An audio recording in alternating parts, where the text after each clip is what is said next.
Welcome to Refuel with Jennifer Ballou. Join Jennifer for the next hour for a time to recharge, refresh, and refuel your heart and soul. Here's your host, Jennifer Ballou. Hey everyone, welcome to Refuel. I'm so happy to have you here with me today. Today, as we continue talking about spring cleaning, we are going to be discussing rest. Active rest, Sabbath rest, just rest, mentally, physically, emotionally, all the things that you can think about when you think about rest. That's what we're going to be talking about. I wanted to very quickly point out my necklace. I don't know if you noticed it the last couple of times we filmed. I got this from a new company. It's called She Who Is, and this is a beautiful, I don't know if you can see it. It has little morning glories carved into it, and then the verse reference on the back. I think that's what anyway. The reason I'm pointing that out is because it comes with these beautiful little cards, and on the back it says, whatever you are going through, God can bring you out of it. God hears and He knows every worry on your heart, spoken or not. Every morning we are given new mercies, and every single morning the glory of God reigns. Be intentional in seeking out the glory of God daily. And the verse reference is Exodus 16:7, and in the morning you will see the glory of the Lord. And that just so speaks to me about this cleaning process that when we are cleaning, the cleaning process is kind of like a growth process to me. That's kind of how I look at it. And when we are in this thing of growing, we are going from glory to glory. There's lessons to lessons, test to test is another way of looking at it. And we can clean a house, and like I said last week, that one particular closet that I've got to figure out in my house, that it's been cleaned. I have cleaned it multiple times, taken everything out, and still it ends up with junk in it, to where you just can't even use that closet properly. Life is kind of that way, and if we don't take the time to do maintenance on it, then we will, not be able to use our lives well. And we want to be able to use our lives well for the kingdom of God, and really walk in our purpose and in the things that He has called us to. And I feel like rest is one of those things that really, it's one of those maintenance type things. We clean the surfaces of our homes. Well, at least I do, weekly. The bathrooms get scrubbed every week. The kitchen gets scrubbed more than once a week because it's used so often, not by me. But anyway, that's another story. But because it's used, we take the time to maintain the cleanliness of those areas.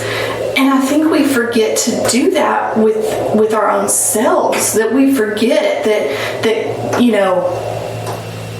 we need to be taking care of our bodies as a whole, physically, emotionally, mentally, our attitudes, which I guess that's emotional, but that to me is just, it's a whole nother thing that we forget that we really need to look at and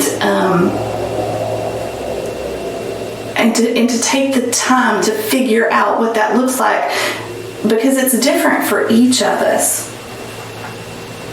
When we rest, this is really about finding ways to free our mind. Because when we do that, when we free our mind, when we rest, in whole, okay? We become more productive, actually. We have higher levels of attention throughout the day. So, if I can give myself at lunchtime, let's say, and this is just me being being self-aware of who I am and how I'm created. I follow a timeline. So let's say I give myself 30 minutes to eat at lunch. I can also give myself another 30 minutes to doodle, to read a chapter of a book, to go on a walk, even if you need to just, watch something on YouTube, watch Refuel, paint a picture,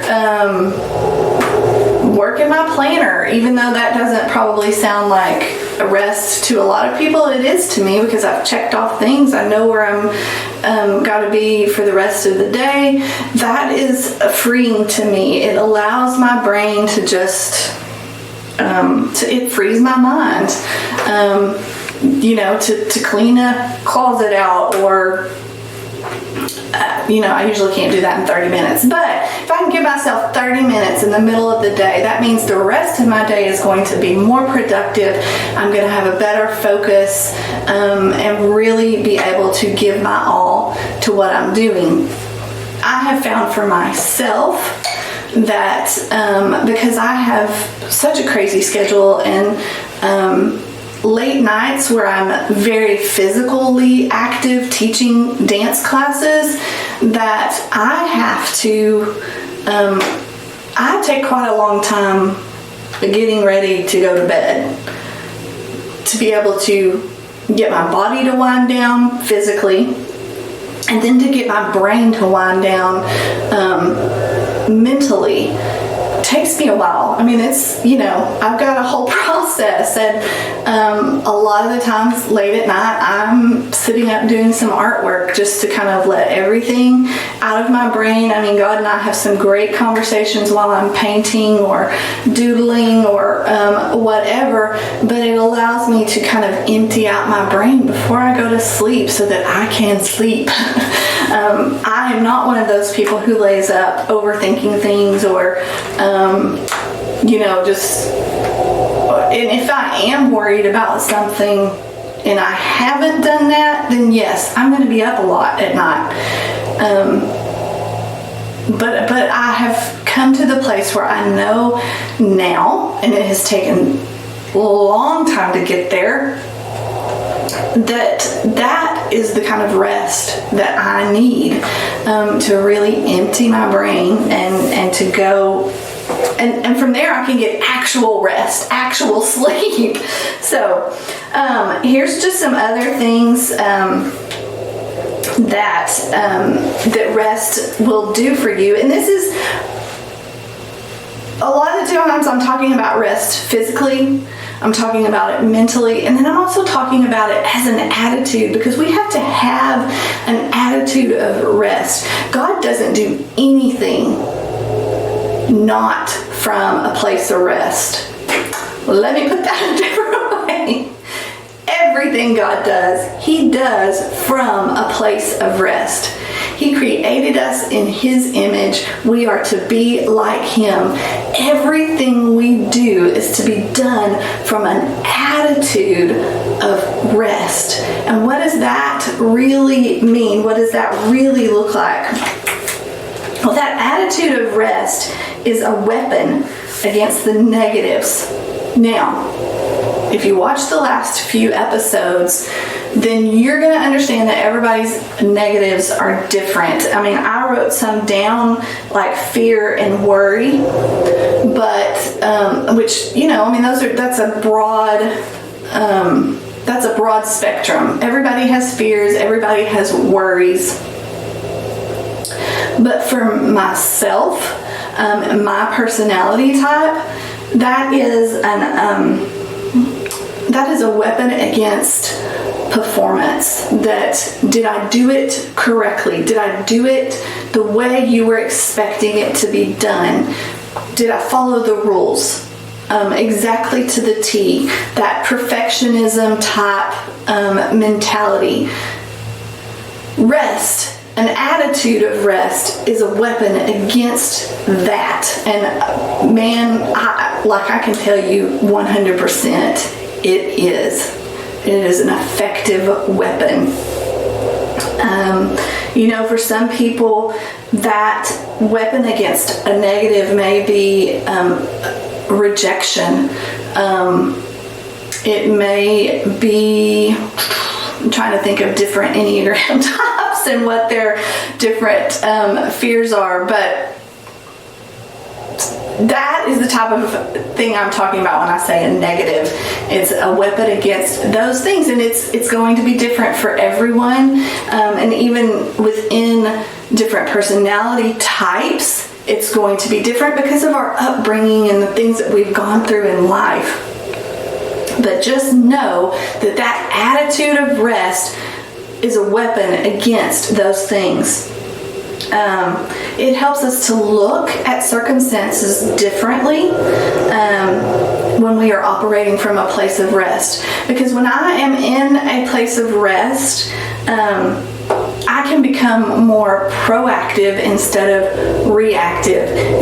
If a situation arises and I am in a place of rest, then that situation doesn't fluster me. It doesn't frustrate me and get me all worked up. And I can get worked up. I can get frustrated pretty easy if I am not in a place of rest.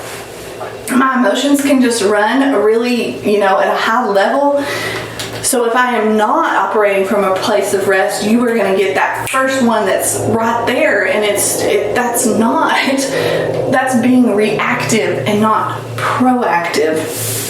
I can step back and look at things as a whole when I am in a place of rest, instead of just seeing the immediate problem and attacking it or the person or however that situation unfolds. I probably should have thought of a situation and explain that a little bit better. But I also think you would know what I mean. It's just it's that peaceful kind of a thing. When you are in a place of rest, there is peace. And when you know that when you wake up from, I don't know, like when we're on vacation, we seem to embrace that attitude well. And so, change of plans, it rains, this, whatever, we're all just kind of like, it's all right, no big deal. We'll just, change the plans and move on with the day. Why don't we do that day to day here in life? And it's because of our attitude is not in a place of rest. So Isaiah 30 verse 15 says, Lord Yahweh, the Holy One of Israel says, come back to me. By returning and resting in me, you will be saved. In quietness and trust, you will be made strong. So by returning to me, so that coming into Christ, the salvation, the repentance of returning to Christ, and resting in me, you will be saved. So what does that mean? What am I being saved from? Well, basically, myself. I need to be saved from myself. So remember, when we were talking about becoming self-aware, this is where that really comes into play. When you know yourself, you know that there are issues with your person that you need to be saved from. Like I said earlier, that performance perfectionism thing, I need to be saved from that on a daily, hourly basis a lot of the times, especially when I am learning something new. Like this, like filming, recording, doing all this stuff that old dog new tricks thing really, it pulls up that I'm not doing it right. Is this correct? Is this good enough? What am I doing? It pulls all that stuff up, and I'm not resting in it. I end up apologizing a lot, and I can't stand that as far as like, I'm learning. That's part of the process. I don't like to see other people do it. I just want to make them stop and say, stop doing that. Like, we get it. Life is life. This is how it goes. You don't have to apologize for it. But then I end up doing it. So again, I need saving from that, because that is a performance and perfectionism type attitude. And again, it's against those negatives. That's what I need to be saved from. Those negatives that work in my life. You need to be saved from those negatives that work in your life. Yours are going to be different than mine. I'm just, being real and honest about what mine are. And I can do that because of becoming self-aware. That is a really important thing. Not self-absorbed, not self-worship, self-aware. I am aware of my flaws. I am aware of my weaknesses. I am aware of my strengths. I am aware of the things that trigger me. I'm also aware of the things that bring me great enjoyment and happiness. And I'm aware of the things that I can rest in. We have to understand those things to be able to walk in them.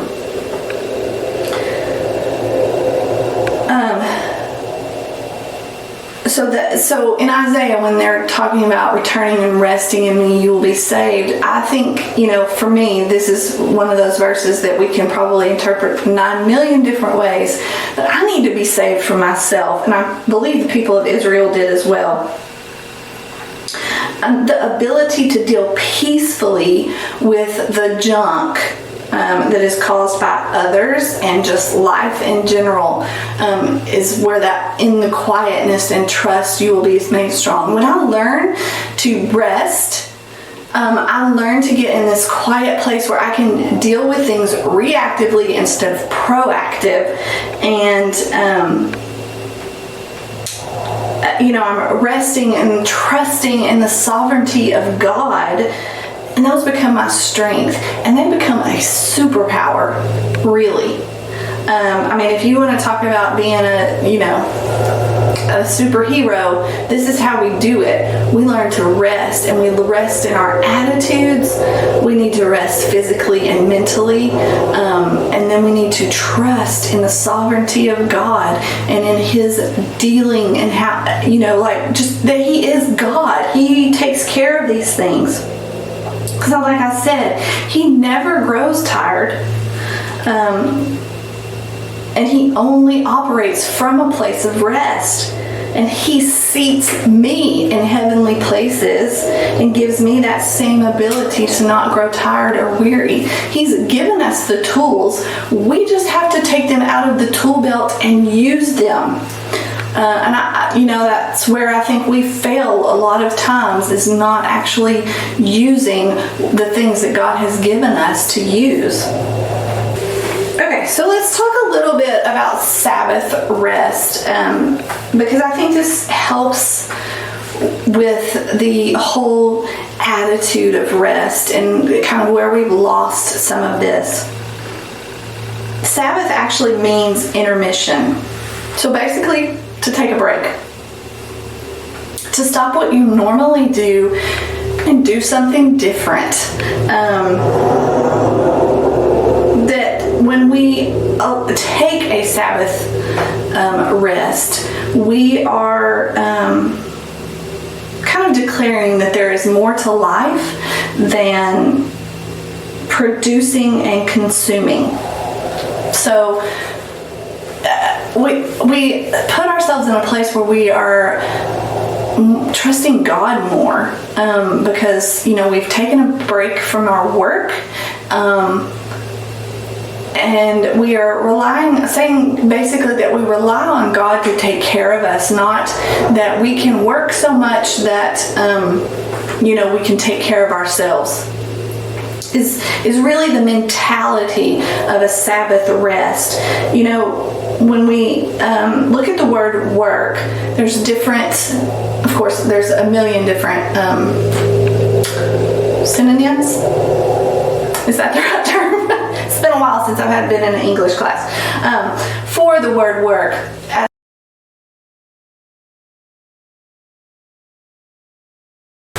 Okay, well, that was a lot of switching around on things, so let's see how my editing skills do on this.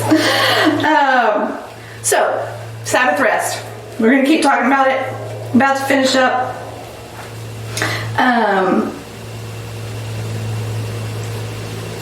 It's really about understanding God's heart as far as how He wants us to trust Him, how we need to lean on Him, that no matter how hard we work, you can't, that's not, His love is not dependent on that. And so when we really enter this place of Sabbath rest, yes, physically we need to learn to take a break, do something fun, do something different. If it is taking a nap, then take a nap. If it is cleaning out a closet, clean out a closet. Do something different. But take a break. We don't need to keep up with the striving and that labor, and mentally that thought process that we are the ones that are responsible and capable of handling all these things. It is basically a push the reset button. That is your Sabbath rest. And I love, for me, my Sundays are completely different than the rest of my week. Yes, I am still doing something active, and a lot of it is in preparation for the next week, but it is things that really allow me to just empty my brain, kind of see things in a different way, to actively rest from my normal week. And it really is a push the reset button, because it allows me to prepare for whatever He's called me to do that next week. Rest is a type of cleansing that gives us more understanding for our purpose. And it's one of those things, I think, that when we really start to understand ourselves, when we really enter in that place of becoming aware and moving into things of who He's called us to be and how He has created us, and we understand that resting process, and we really learn to start depending on Him for that peace and a quiet attitude, there is a cleansing within that really starts working in us the purposes that He has placed in our lives, that we can really start taking on a transformation of who I was to who I am and who I am to be. My original intent, the original intent God prepared for my life. And so I see this rest thing as really part of the maintenance of cleaning. Okay, it would be just like how we normally clean our bathrooms and the toilets and the kitchen sink and the different things, sweeping and mopping. Those types of cleaning is how I see rest, and it is vital to the spring cleaning process. Once we get all the garbage cleaned out, once that closet has been cleaned out and looks like it is supposed to look, and the things that are properly supposed to be in there are in there and put away neatly, it takes maintenance to keep that up. And you know, the maintenance as well, because I mean, like, realistically, the maintenance of all of it means that in the physical, when I go back into that closet, which I'm gonna have to do soon, and I actually 2 of those closets that need to be done. When I go into those closets, the process is going to be so much easier and so much quicker than it was a year ago. Because although, yes, things have gotten put in there that aren't supposed to be in there, and there's, you know, it's piled up and a little cluttered, the foundation of the cleaning is still in effect. The labeled bins, the things that, the organization, it's still there. And so this is just a kind of a bigger maintenance project. This would be like a little vacation, is what this next cleaning out of those, you know, actual closets is going to be. So we need to take time for vacations as well, people. Come on. They're important. You know, our society just does not really tend to put a lot of emphasis on rest and vacations and that type of thing as mentally needed as it is. I'm kind of butchering my words right there, but I think y'all know what I'm saying. But we need to make sure that we are taking the time to do that kind of maintenance work so that that we can remain in a place of being proactive, that we are acting out of rest, just like God intended us to do, out of that peaceful and quiet place of trusting Him and understanding that you know, God is in control. And you know, as we become more self-aware and really take the time for that maintenance type work, we can get down to the nitty-gritty of cleaning out those really horrible places that need some deep cleaning. Thanks for joining me, guys. I hope you've gotten a few nuggets out of this. I hope you take some time to rest, to really look at your life, your personality, and see what, you know, really speaks to you as rest, and to walk in those things. Be sure and like, subscribe, all those things that, you know, helps with the channel. Be sure and visit us on refuelwithjennifer.com. Go to our Patreon page. We've got lots of fun stuff happening over there, and I would love your support. There's different levels of support available, and it's just patreon.com/refuelwithjennifer. And be sure and go visit She Who Is. I'll link the site down below and leave you with an affiliate code for 15% off any items that you wish to purchase. They've got some great stuff. So anyway, I hope you guys have a great week, and I'll see you soon. Bye.